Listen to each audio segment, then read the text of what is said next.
Olá, nós estamos no PDV com a Angelita Ferraz, da Ferraz Pesquisa de Mercado, falando de pesquisa de mercado no varejo. No primeiro vídeo a gente falou bastante sobre como usar essa pesquisa para melhorar os resultados da loja. No vídeo 2 a gente falou bastante sobre o novo consumidor, o Millennial. E agora a gente vai falar sobre inovação, sobre tendência, enfim, para onde vai esse mundo do varejo e também para onde vai as pesquisas de mercado. Obrigado mais uma vez por estar aqui com a gente, Angelita. Eu que agradeço, Gustavo. Bom, Angelita, quais são as mudanças profundas ou não que estão acontecendo hoje no varejo que já foram detectadas pelas pesquisas? Eu acho que tem a questão quando você vai para a loja, tem uma coisa, falando um pouco até dessa questão da tecnologia, tudo que já era uma coisa que foi detectada com a pesquisa e que está acontecendo cada vez mais, é essa questão do Big Data, né? Então, o que acontece? A gente já fazia o CRM lá atrás. É verdade. Já era uma coisa que, para pesquisa, a gente cruzava muito a informação para ver se fazia sentido ou não. E hoje, cada vez mais, esse CRM está mais sofisticado. Então, você está ali com essa questão toda do Big Data, que você consegue, com isso, cruzar informações que a gente ouve do próprio consumidor versus aquilo que, de fato, ele faz e consegue dar algumas recomendações mais assertivas. Então, eu acho que isso tem se consolidado cada vez mais quando você fala que foi detectado lá atrás e hoje o varejo já está utilizando para poder personalizar mais, para poder customizar mais essas informações, essas ofertas direto para esse consumidor. Só para a gente deixar mais claro, quer dizer, o Big Data vamos dizer, é toda aquela informação de consumo, de histórico de consumo, de rastreabilidade do consumidor, que é acumulada pela loja ao longo do tempo, ao longo de todas as interações que esse consumidor tem. E a pesquisa de mercado é algo feito por vocês ou pela própria empresa no sentido de entender os comportamentos, as atitudes. O que você está me dizendo é que um valida o outro e na verdade você começa a detectar onde que essas coisas se intersectam. Exatamente. Na realidade, a gente costuma dizer assim, que até quando surgiu essa grande coisa do Big Data, a gente tinha uma dúvida, será que a pesquisa vai morrer? Porque a partir do momento que o varejista ele tem a informação dentro da loja dele, será que vai fazer sentido para ele continuar contratando os institutos para que continuem conversando com o consumidor?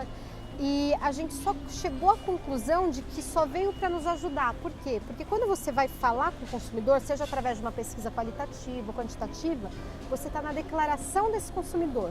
Então, eu tenho, através da declaração dele, eu faço uma análise além do que ele declara, para eu entender se de fato é aquilo que vai se tornar no comportamento. Quando eu cruzo as informações do que está acontecendo na loja, do que aquele consumidor de fato faz, eu consigo fazer a intersecção e entender se de repente o que ele declara é diferente do que ele faz, por quê? Aí a gente entra até numa análise um pouco de psicologia, que na parte qualitativa a gente faz muito isso. Por que ele declara uma coisa e faz outra? Ou será que não? Então, peraí, o que ele declara é de fato o que ele faz. Como que eu potencializo isso? Então, hoje, essas informações que o varejista coleta, a gente consegue cruzar com as informações que a gente consegue ter desse consumidor para conseguir colocar uma inteligência mesmo nisso e dar uma recomendação mais assertiva. Quer dizer, até mesmo esses gaps são dados, são informações importantes, né? São informações quando ele está declarando uma coisa e o histórico de compra diz outra. Isso é um resultado para a gente. Isso é um resultado que a gente tenta entender o porquê. Então, peraí, ele não gosta de contar o que ele está comprando? Ele fala para mim que compra a marca X, mas na realidade, quando eu vou ver no histórico dele, ele está comprando a Y. Qual a relação dele com cada marca, então? Por que ele não gosta de contar que ele está comprando a marca Y? Entendi. Então, isso você consegue fazer esses cruzamentos e ir mais incrível, além. Você detecta até o que é intenção, o que é prática. Exatamente, né? Exatamente. E uma das outras coisas que a gente está começando a fazer agora nesse mercado de pesquisa, que é o que a gente chama de terceirização da parte de inteligência de mercado. Então, o que nós fazemos enquanto instituto de pesquisa? A gente oferece a inteligência para a Big Data dos varejistas. Então, eles me passam o banco deles e com base nesse banco deles, eu faço a minha análise, nós fazemos, né, a nossa análise ali com base no que a gente tem de conhecimento do mercado. Então a gente consegue cruzar os dados. Angelita, você introduziu aqui um termo bastante interessante, que é a inteligência de mercado.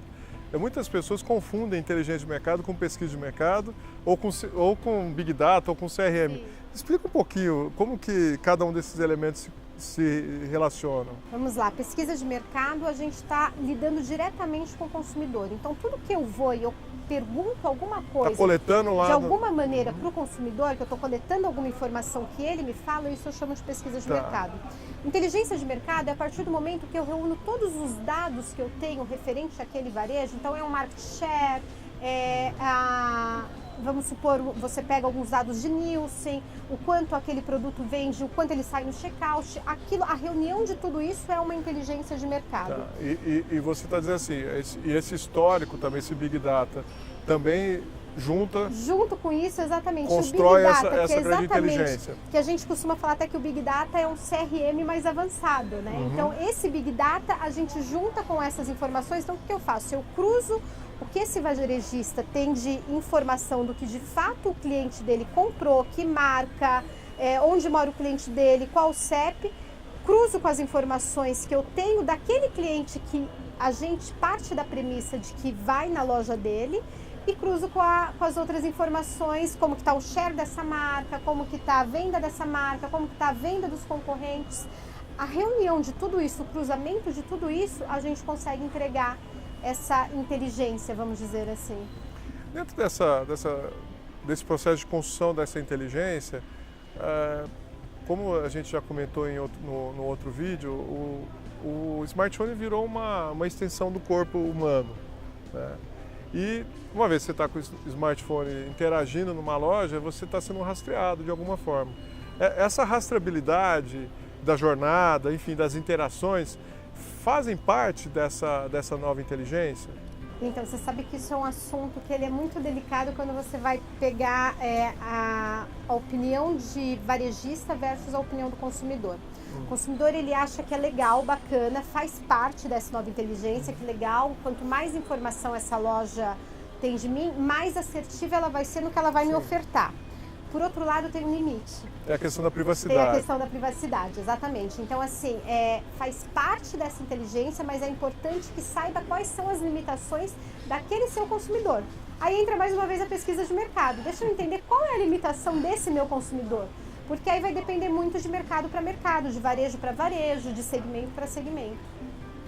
Então essa coisa da rastreabilidade, ela tem que ser vista sob dois pontos de vista. Quer dizer, ela é importante, ela é ótima, enriquece a inteligência, mas não pode ultrapassar alguns limites da privacidade, da percepção eu acho que tem muito a ver com a percepção do cliente de ter sido invadido, vamos dizer assim, nos seus hábitos. E acaba sendo uma linha muito tênue, por isso que você tem que ouvi-lo. Então, peraí, esse tipo de varejo, até onde eu posso? Qual o tipo de pergunta que faz sentido eu querer saber de você, que você não vai ser invasivo, mas que eu vou conseguir te ajudar. Por isso a importância. Eu sempre me lembro daquela máxima de motel nunca faz pesquisa de satisfação pós, né? Exatamente, é exatamente isso. Essa máxima acho que resume bem, assim. Ótimo. Nós estivemos juntos, eu e a Angelita, na NRF em janeiro, Sim. né? A NRF é a feira de varejo mais importante do calendário. E nós estivemos juntos em vários stands, enfim, além das palestras. Daquilo tudo que a gente viu, qual que você acha que daquelas tecnologias que estão apontando para frente, para o futuro, qual que você acha que vai impactar primeiro no varejo e depois no teu negócio, pesquisa de mercado? Eu acho que no varejo, Gustavo, aqui no Brasil especificamente, porque a gente tem aquele delay, né, em relação aos Estados Unidos, mas aqui no Brasil, que eu já vejo impactando, que eu acho que grandes marcas já estão fazendo, é o clique e retira. Então, eu acho que é aquela coisa de você comprar até pelo próprio celular, passa na loja e retira. O próprio Pão de Açúcar, ele já tem feito isso via aplicativo. Você já consegue comprar, agendar o horário que você quer retirar, passar na loja que você escolheu e já fazer o retiro. Então, esse clique e retira via mobile, eu acho que ele de fato vai impactar bastante. Os lockers também Os lockers, exatamente. Os lockers também a gente já começa a ter aí algum cheirinho de uma marca ou outra que começa a querer fazer avaliar essa questão dos lockers. Eu acho que isso também tem uma tendência a se consolidar aqui no Brasil. Acho que isso vai ajudar muito.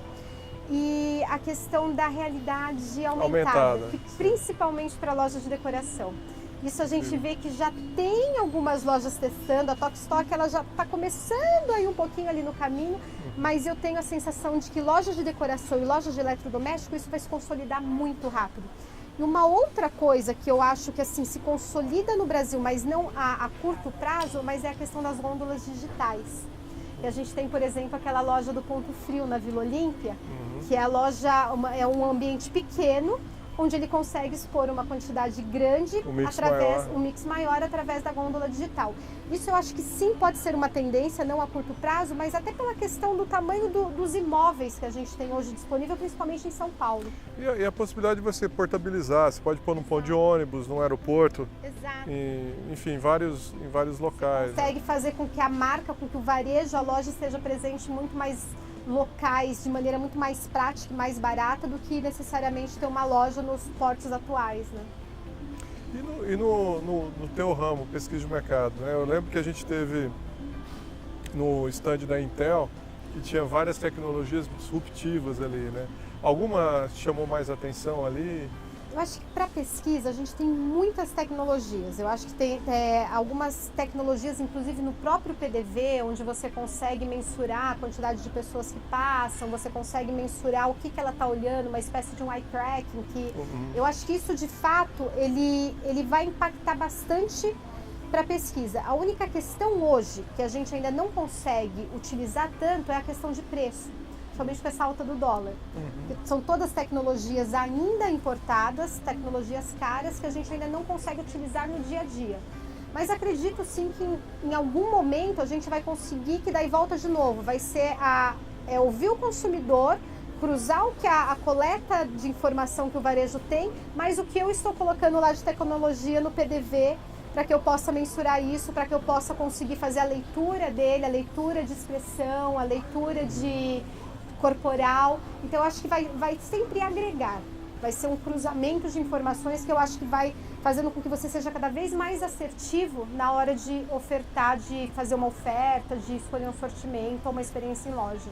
Às vezes quando eu vejo essas tecnologias, principalmente nos Estados Unidos, né, nesse evento da NRF, mas também na Euroshop, que é a versão, vamos dizer, europeia de feira de varejo, às vezes eu tenho a impressão de que há um nível de sofisticação, principalmente no teu campo de pesquisa ou de análise, e que essa sofisticação ainda o varejo não consegue alcançar. Quer dizer, as decisões estão num plano ainda de evitar coisas mais básicas, como, por exemplo, os exemplos que você deu aqui, de acertar melhor o mix, de colocar o produto no lugar certo, evitar ruptura, do que, por exemplo, uma tecnologia até de uma empresa brasileira, que também está lá fora, uma startup, de identificar a partir de microexpressões faciais se aquela vitrine ou se aquela gôndola provocou algum tipo de reação positiva ou negativa. Quer dizer, às vezes eu fico imaginando que esse tipo de informação, ela está num grau de sofisticação ou de detalhe que ainda nós, aqui no Brasil, a gente não alcançou. Eu não sei se você tem essa percepção. Exatamente isso. Eu acho que a gente aqui já evoluiu o varejo em relação a uns anos atrás, mas eu acho que nós ainda não temos um nível de maturidade onde a gente já consiga ter essas tecnologias como algo relevante. Eu acho que a gente tem que resolver primeiro o básico. A gente ainda tem problema no básico, que é isso que é o que é o que gera mais impacto. Tipo assim, vamos fazer uma pesquisa de fluxo, vamos contar fluxo. Depois a gente vai ver se o cara sexo, idade, tá bom. O resto eu vejo num outro momento. Exatamente isso. Eu acho que e ainda vai levar alguns anos da minha experiência, do que eu conheço de pesquisa, do que eu pesquiso varejo. Eu acho que ainda leva alguns anos para a gente conseguir entregar bem o básico. Hoje eu diria assim que a nossa grande recomendação para o varejo é assim, o menos é mais hoje. Então entrega o básico bem feito, você vai estar entregando muito perto do que está o mercado, você já vai conseguir se destacar. E depois que isso tiver, que o mercado já estiver mais balizado, todo mundo fazendo bem feito, aí a gente vai para um próximo passo, quer esse passo a mais das tecnologias diferenciadas, o que vai um pouco além do que é só a questão humana, né? Bom, com essa dica incrível agora da Angelita, eu gostaria então de finalizar nosso terceiro vídeo sobre pesquisa de mercado. Então agradecer mais uma vez, Angelita, foi muito gostoso conversar com você sobre tudo isso. Certamente vai inspirar muitos varejistas que estão nos assistindo, os profissionais de varejo. Obrigado por compartilhar, obrigado por participar desses vídeos. E em breve a gente volta a falar sobre outros assuntos que são relevantes para a pesquisa de mercado e para os varejistas. Eu que agradeço o convite e precisando, estamos disponíveis. Obrigado a você que está assistindo. E só para lembrar, os vídeos que a gente comentou e links vão estar disponíveis aqui embaixo, com o vídeo que ela falou sobre os milênios e com as pesquisas que a Ferraz Pesquisa de Mercado, que tem como fundador e sócio Angelita, vai disponibilizar grátis para vocês. Muito obrigado, mais uma vez, um abraço do PDV por dentro do varejo.